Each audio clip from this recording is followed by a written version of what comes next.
In the soft hush of late afternoon, a girl and 4 wild bobcats shared a single surreal silence on the same suburban couch. The largest one stretched across her couch like it paid rent. 2 others close by.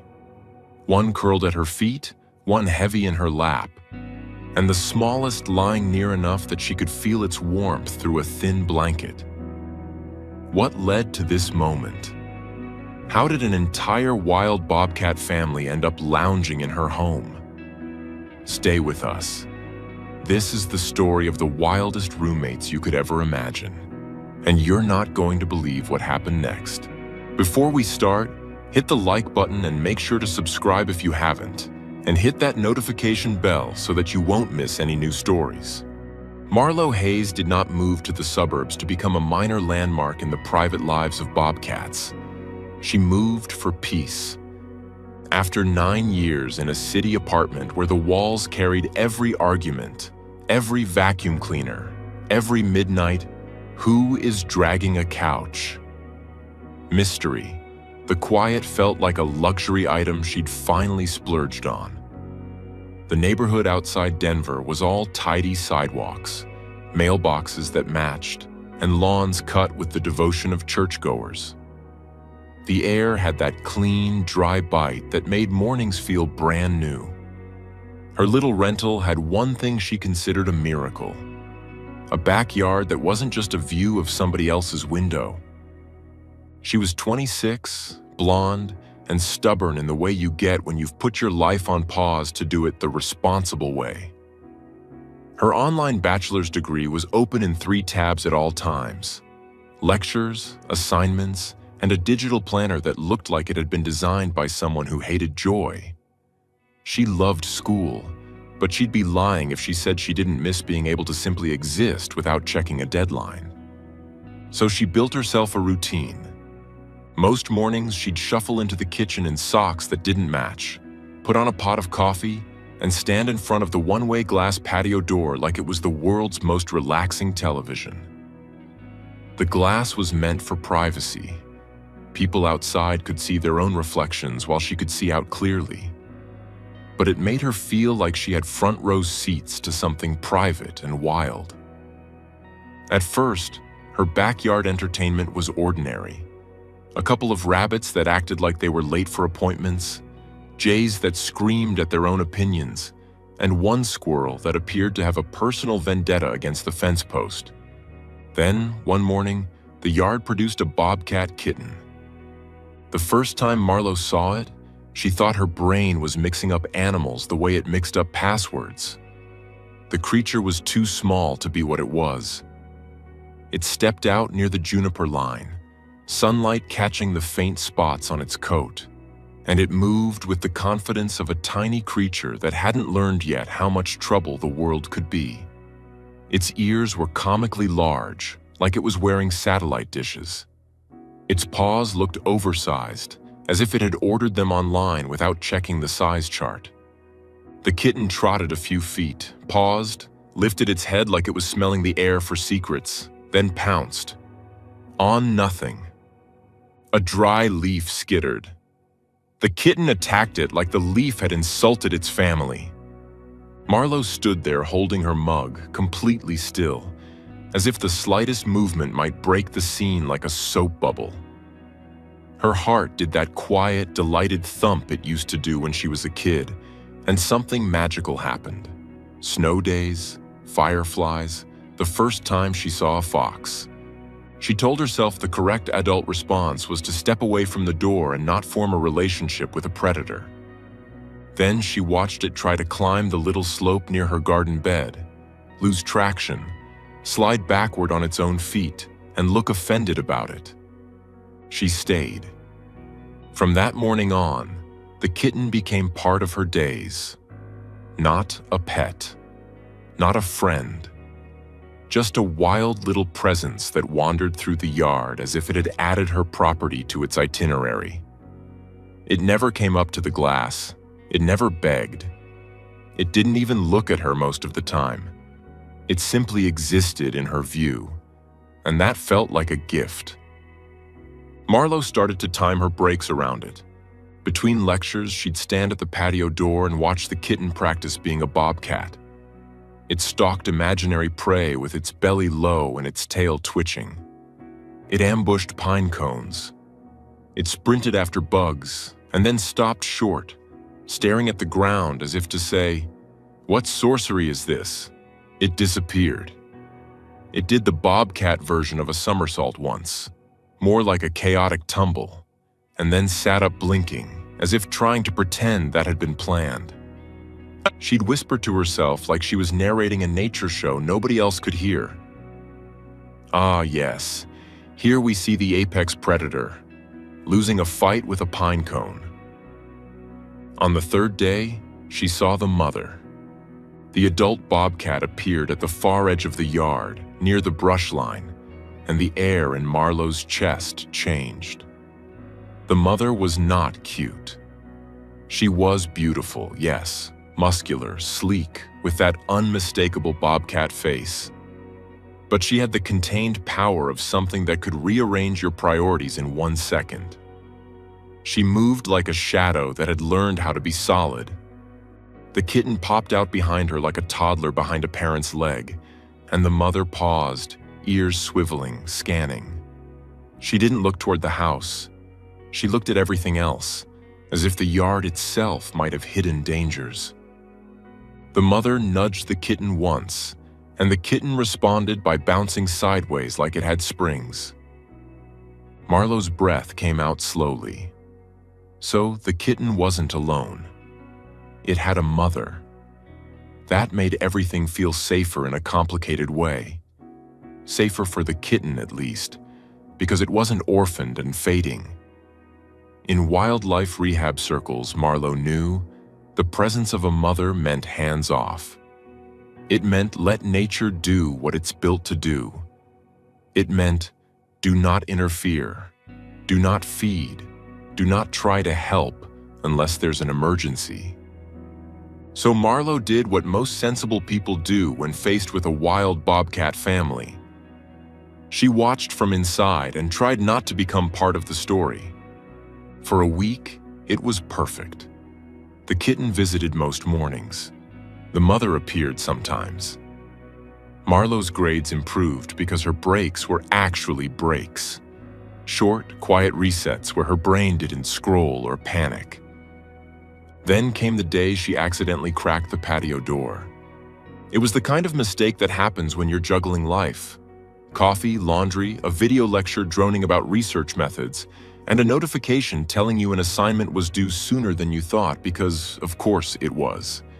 She'd stepped out onto the patio for exactly 1 second to grab a package.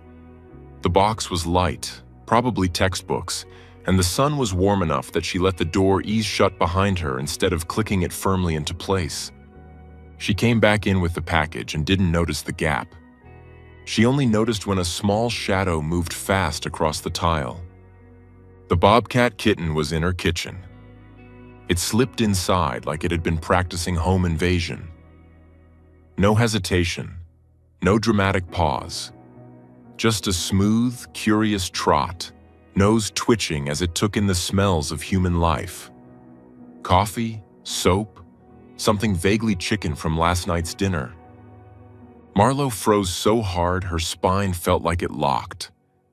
Her first thought was irrational. This is not covered by renter's insurance. Her second thought was more rational. Do not scream. Do not chase. Do not corner it. Get it back outside without turning this into a disaster.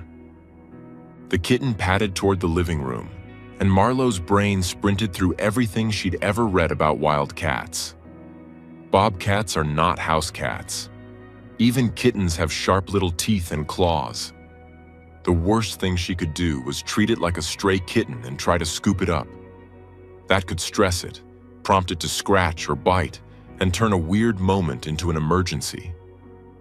She took one slow step backward, keeping her hands low, and tried to remember how to breathe like a person who had not just been adopted by the wilderness.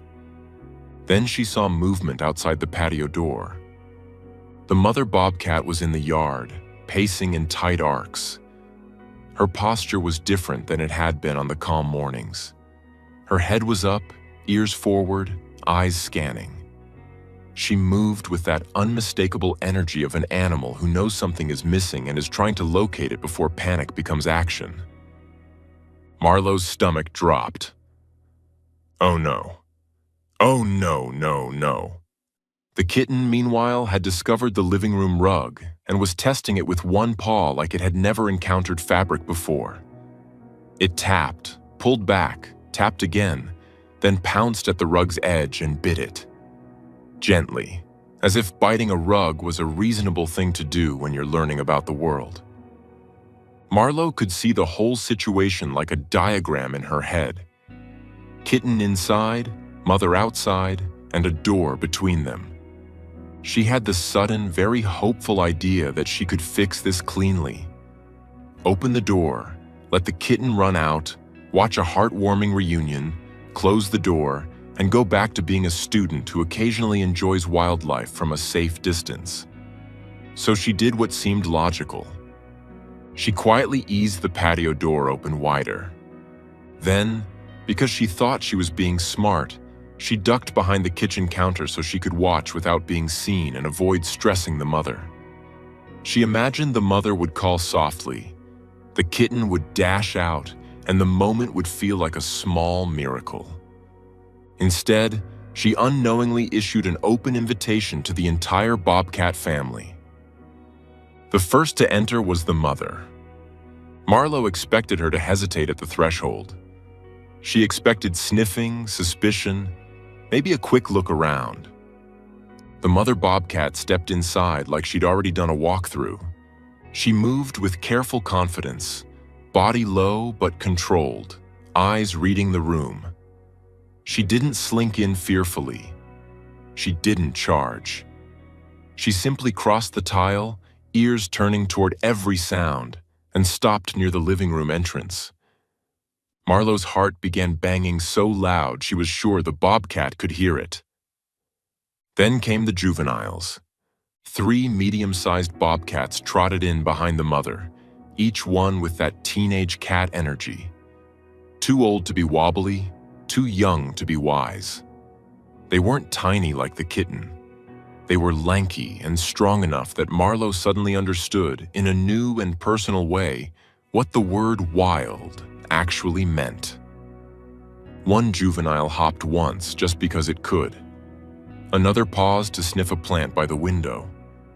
The third stepped carefully like it was trying to look mature, then startled at a sound from the air vent and jumped sideways in embarrassment. And finally, the tiniest one, the original troublemaker, came prancing in behind them as if it had just guided a tour group. It looked almost proud, like, "Welcome everybody, the place is lovely. There's a rug you can bite and everything." Marlowe's pulse tried to evacuate her body entirely. Every instinct screamed at her to run. But she knew running could trigger chase behavior. She knew sudden movement could create stress, and stress could create aggression. She was not dealing with a cartoon. She was dealing with a mother protecting her young. So Marlowe did the only thing her panicking brain could think of that might keep her from becoming interesting. She turned herself into furniture. She moved, slowly, carefully, to the sofa, sat down like she belonged there, and pulled a blanket over her lap. She grabbed her phone with hands that felt numb, opened a random app, and stared at it with the blank concentration of someone doom-scrolling in a crisis. Her entire performance was, "Nothing is happening. I am just a human-shaped lamp." The mother Bobcat looked at her once. Just once. It wasn't a friendly glance. It was a calculation. A single sharp moment of assessment. Distance, posture, threat level. Marlowe didn't move. She didn't make eye contact. She did not breathe loudly. She stared at her phone like it held the meaning of life and the answer to all deadlines. After a beat, the mother looked away. And in that instant, Marlowe realized something strange. The mother had categorized her. Not as prey, not as danger, not as something worth dealing with right now.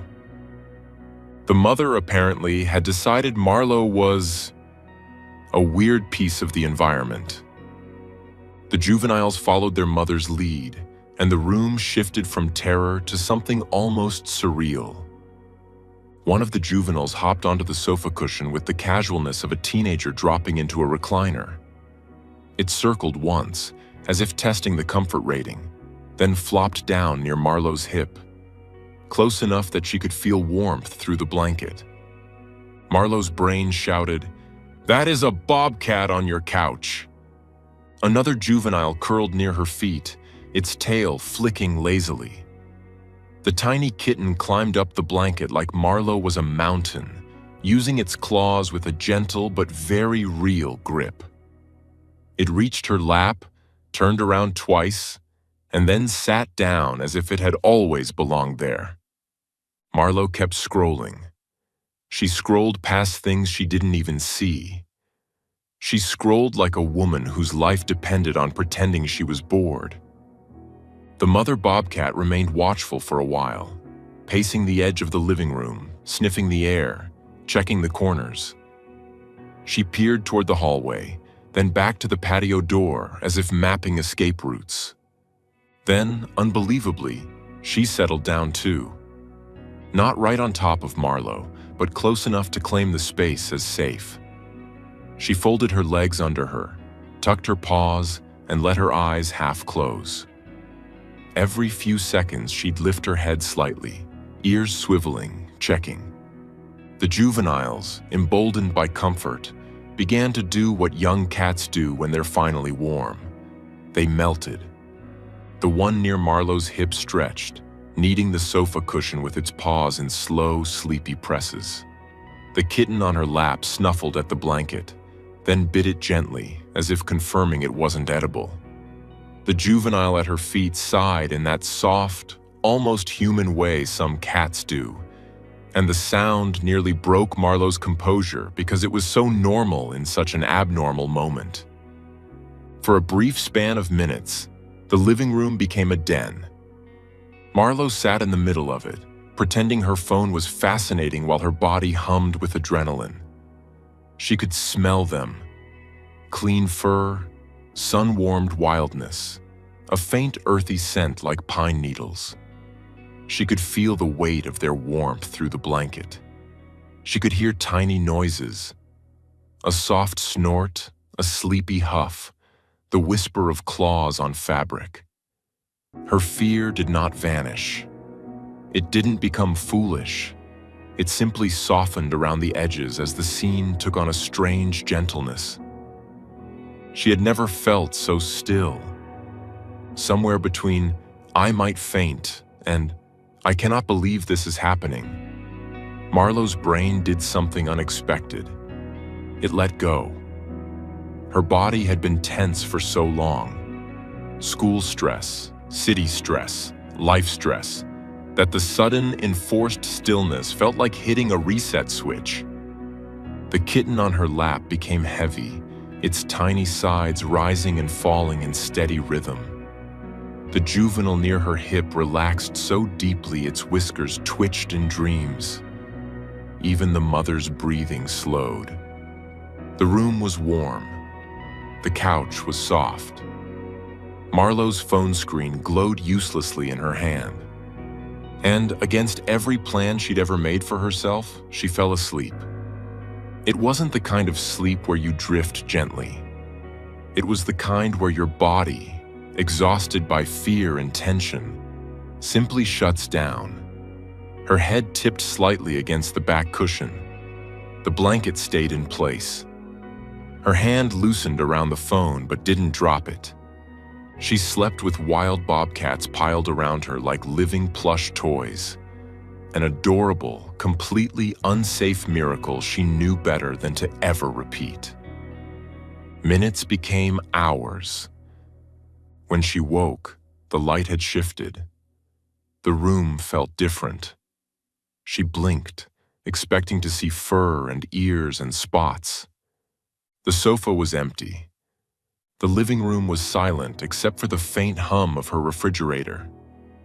For a long moment, she didn't move. She stayed exactly as she was, scanning with her eyes like prey animals do, because her brain didn't trust that the situation had ended. Then she saw it. A few stray hairs on the blanket. A tiny smudge near the rug where paws had crossed. Nothing else. The patio door was still slightly open. Marlo got up slowly, walked to it, and closed it with a careful click that felt like sealing a chapter. Outside, the backyard looked ordinary again. The rabbits were gone. The juniper line sat still. The fence held the same quiet as always. The Bobcat family had vanished back into the wild as if they'd never been there at all. Marlo stared into the yard, feeling like she'd woken from a dream that left physical evidence behind. Then she realized her body felt incredible. Her shoulders weren't tight. Her jaw wasn't clenched. Her eyes didn't feel gritty. She'd slept, really slept, the kind of deep, peaceful sleep she hadn't had since she moved. She let out a laugh that sounded half like relief and half like disbelief. That, she whispered to the empty room, was absolutely insane. The logical part of her mind caught up quickly. She knew now more than ever how risky it had been. Wild animals can carry diseases. They can bite. They can panic. Even a calm bobcat can become dangerous in a second if startled. And a mother with young is protective by nature. She also understood something else. She had been lucky. The mother bobcat had been calm. The juveniles had been curious but not threatened. The family had likely treated her home as temporary shelter, warm, quiet, safe for a short rest, then left when it felt right. Marlo's job now was to make sure it never happened again. She checked her locks. She made sure the patio door latched properly. She set a reminder on her phone that simply read, "Close the door. Do not host bobcats." But curiosity got the better of her in one safe way. She checked her security camera footage. Marlo had installed the camera months earlier because her parents worried about her living alone and because porch pirates were apparently the most athletic criminals in America. The camera pointed toward the patio area and captured a wide view of the living room through the glass. She sat at the kitchen table, opened the app, and watched the timeline. There she was, stepping out, coming back, failing to shut the door. There was the kitten slipping inside. Then her own slow-motion panic dance toward the sofa.